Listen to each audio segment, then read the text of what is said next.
हे guys, welcome to my channel. So मी जात आहे माझ्या गावाला, म्हणजेच गडचिरोली. तर मला हिंगणघाटवरून डायरेक्ट बस नाही मिळाली गडचिरोलीसाठी, तर मी चंद्रपूरची तिकीट काढली आणि काही तासात मी चंद्रपूरला पोहोचली. आणि या बस स्टॉपवर मला काही समजत नव्हतं की कुठे बस लागते, काय लागते. मग मी तिथे विचारलं आणि बस लागूनच होती, तर मी डायरेक्ट बसली, गडचिरोलीसाठी निघाली. आणि हा माझा फर्स्ट सोलो ट्रॅव्हल होता. सॉरी, माझा बन्नी पण माझ्यासोबत होता, म्हणजेच माझी बॅग. आणि जेव्हा मी इकडे आली होती तेव्हा मी खूप छोटी होती. आता मी खूप वर्षानंतर चालली आहे, सो मी खूप जास्त एक्सायटेड आहे. आणि इकडे जंगल किती घनदाट आहे ना. आणि इकडल्या जंगलात वाघसुद्धा आहे. भाई साहेब, इतका जोराने पाणी सुरू झाला काही वेळात की खूप जास्त. आणि काही वेळात मी गडचिरोलीला पोचली आणि तिथे काहीच पाऊस नव्हता, बट तिथे खूप आभाळ आलेलं होतं. आणि शाळेत आज बाजार भरलेला आहे गडचिरोलीला. खूप गर्दी दिसत आहे. माझा स्टॉप आला आणि मी खाली उतरली आणि आभाळ बघा किती आलेला आहे. आणि काही वेळात मला काका घ्यायसाठी आले आणि आम्ही निघालो. रस्त्यात खूप जास्त पाऊस लागलेला होता, त्यामुळे मी पूर्ण ओली झाली होती. मग मी चेंज केलं आणि जेवण करायसाठी बसले. ही माझी आत्या आहे. आणि हे बघा, मी मस्त इथे आंबे खात होती. इकडे मस्त फ्रीचे आंबे खायला मिळते. आणि आंबा इतका गोड होता की खूप छान. आणि हे बघा, इकडे नॅचरल आणि जंगलातल्या भाज्या खायला मिळतात.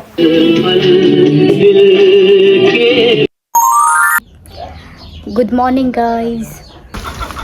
हा गुड बॉय आहे, तू बॅड बॉय आहे. तू देऊन दे, बाय करून टाक ना. बाय करून जायचं ना आपल्याला. तर मी बनवत आहे माझ्यासाठी पोळ्या. यांच्याकडे राईस खात असते, पोळ्या नसते खात, त्यामुळे मी माझ्यासाठी बनवत आहे. आणि ही आहे माझी सगळ्यात लहान बहीण साईशा. हाय, तुझं नाव सांग. तनिष्का. तुझं सांग. हाय श्रेया. हाय श्रेया. हेलो गाइस, तो मैं आ चुकी हूँ गोगांव में और मैं आज आपको देने वाली हूँ यहाँ का होम टूर. तर इथे यांच्या गाया असतात बांधलेल्या आणि हे आहे त्यांचा चारा. ही बघा बैलगाडी. इथे बकऱ्या बांधलेल्या आहे आणि पावसामुळे इथे पूर्ण किचड झालेला आहे. इथे यांनी भाजीपाला लावलेला आहे. शायद हे वांग्याचे झाड आहे. जागा आहे, मागे पण आहे. आणि हे फ्रंट साईड.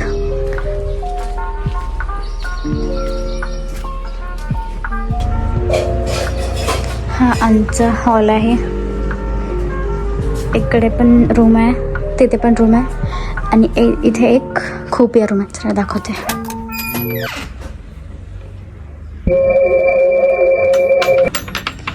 ही बघा, इथे पायऱ्या पण आहे आणि पूर्ण अंधार आहे, दिसत आहे. इथे खूप ही जागा आहे. हे एक बेसिकली हे एक स्टोर रूम टाईप आहे. इथे पूर्ण सामान ठेवलेलं आहे.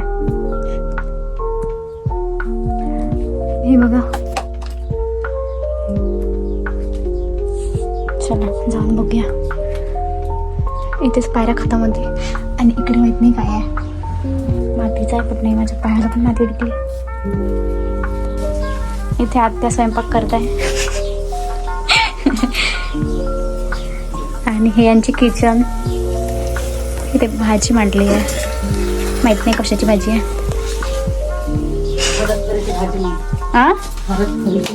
हरदफरी. हे यांची मागची जागा. किती सारी जागा आहे मागे. तिथे टॉयलेट आहे पण रूम आहे. पण सध्या इकडे लाईट गेलेली आहे. इकडे वॉशरूम वगैरे आहे. लाईट गेलेली आहे खूप वेळपासून. पाऊस असल्यामुळे कपडे घरात टाकलेले आहे. आधी इथे पण दरवाजा होता एक. इथून पूर्ण पार्टिशन होतं. तर असं आहे यांचं घर. जर माझे आजोबा पण इकडेच राहिले असते तर आज आम्ही पण अशाच घरात राहत असतो. म्हणजे बेसिकली असं काहीतरी असतं.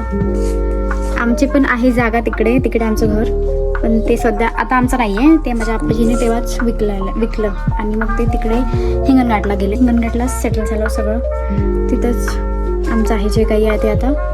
नाहीतर इथे आमची शेती आणि घर वगैरे होतं, पण आता इथे काहीच नाही आहे.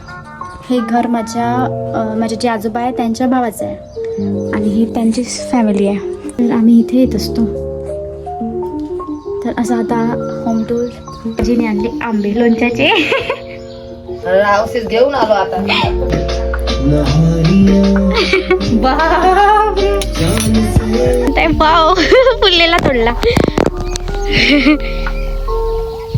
वा किती ब्युटिफुल आहे. इतकं मोठं मी फर्स्ट टाइम पाहिलेलं आहे.